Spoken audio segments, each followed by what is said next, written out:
come along with me on a very long kitchen day and let's talk about what homemakers accomplish in the home. Right here you see me starting a sourdough starter. I'm at the very beginning of my journey of learning that, and then I'm going to start processing some fridge pickles. So while you guys watch me do that, let's talk about what homemakers do in the home.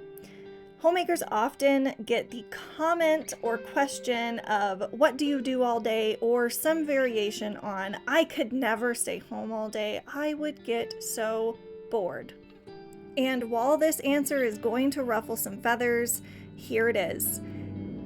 If you're bored in your home, you aren't doing homemaking correctly. And I know that that is not something that people want to hear or like to hear. Being a homemaker is about far more than keeping the floors clean and doing the dishes and running the laundry and making sure that the kids don't run the asylum, so to speak. Homemaking is something that can help your family in so many ways when you put your whole self into it. It can help financially, it can help emotionally and spiritually, but you have to be doing the job fully and completely.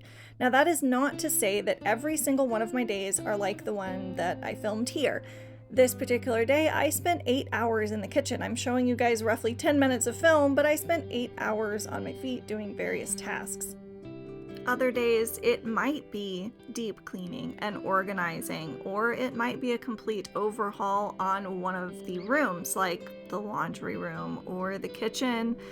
And other days, it can mean volunteering at my kids' school, attending my Catholic Mothers group, or any variety of community activities, because those also help build your family culture at home. But unlike a regular 8 to 10 hour workday with a paycheck coming in, homemaking has a completely different endpoint that you're working towards.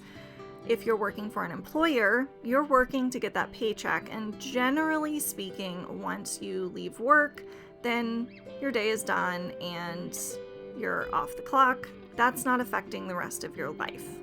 By the way, I'm making a homemade calzone here, so that's the part that we're at now. But I digress. So you finish your shift at work and you come home, and generally speaking, that is not having a super direct effect on your home and the people in it, unless maybe you come home in a bad mood. But apart from that, a regular 8 to 10 hour work shift doesn't directly impact things the way that homemaking does. If I am sick, or I just decide not to do something for an entire day, and I just sit on my bum, it is directly and instantly felt by not only myself, but all the rest of my family. And then as my family goes out into the world, that is also affecting other people. Our homes have a massive ripple effect. And I think that society today, in an effort to acknowledge that motherhood can be difficult and it can be stressful, because let's face it, it can, in an effort to recognize that, it has also started to make a lot of excuses and build up a culture of, I'll call it the hot mess mom culture. And if you've spent any time on social media, I'm sure that you have seen that and experienced it. And I will admit that I fell for that for a certain period in my homemaking life, of just embracing the mess, until I started to realize how deeply it was affecting my mood, my family, again, emotionally, spiritually. Our homemaking efforts have an effect on all of those areas. So when people say to me, oh, I could never stay home, I would be so bored, or a woman says, I stayed home for 3 months and I was bored out of my mind, I'm so glad I work. Honestly, the only thing I can think is, you must not have been doing much. There are times when I sit down because I am absolutely exhausted, and I simply am wishing that my to-do list was shorter, because I have learned the things that are necessary for keeping my home functioning and healthy, and it requires a full day's work. And I would challenge anyone who stays home full time that if you are feeling that boredom, I challenge you to look around your home, look at your family, and figure out ways that you can cure that boredom, because I can assure you, you're going to find some things to do. And some of those things to do include learning new skills. I did a video last month about not gathering hobbies, but gathering skills. This calzone here is a great example of that. I learned how to make this recipe with this dough back when I first got married. And I learned it because we were broke as a joke and couldn't order pizza, but I could scrounge up enough money to make sure that I had flour and oil and yeast and one, $1.50, $2 block of cheese and some pepperonis. That is a skill that I learned and I've continued to use 15 years later. Learning to cook a lot of things from scratch is a huge benefit to your family, and that is a skill, not a hobby. And you can be spending your time at home learning those skills, flexing those muscles, and widening your repertoire if you're already a decently good cook. Same thing can be said for gardening. Gardening can be considered by many to be a hobby, but it's also a massively helpful skill. As you can see here, right here, I'm getting ready to put 3 more pounds of green beans into the freezer. So I already have 12 or so pounds in the freezer. This is 3 more than I'm adding to it. Plus, we've been eating them fresh with dinner really often.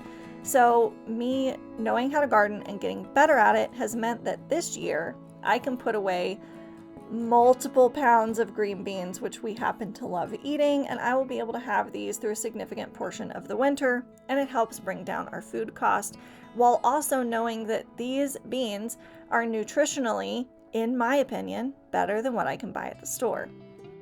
But learning that skill and caring for a garden takes hours a week during the summer, easily, if not more, depending on what time of the growing season it is. And I'm immensely proud when I look out my kitchen window and see the amazing growth that's happening, both in myself and in the garden. Right here, I'm starting some zucchini bread. This goes into both learning how to cook from scratch and, again, the garden. And making snacks from scratch is so much cheaper, especially the more children you have. So making a quick zucchini bread or a banana bread will give your kids a nutritionally sound snack to eat and cost pennies on the dollar compared to taking them to McDonald's. Now, my mandatory disclaimer, there are going to be seasons in life when 8 hours in the kitchen for a kitchen day is not going to be possible. Say you have a new baby, or you're about to and you're massively pregnant and it amazingly hurts to stand on your feet. I know, I've been there. So there are going to be seasons in life when your homemaking tasks are going to need to be lighter to adjust for it. But you don't want to stay in those ruts if you can help it. Now, I've had health problems.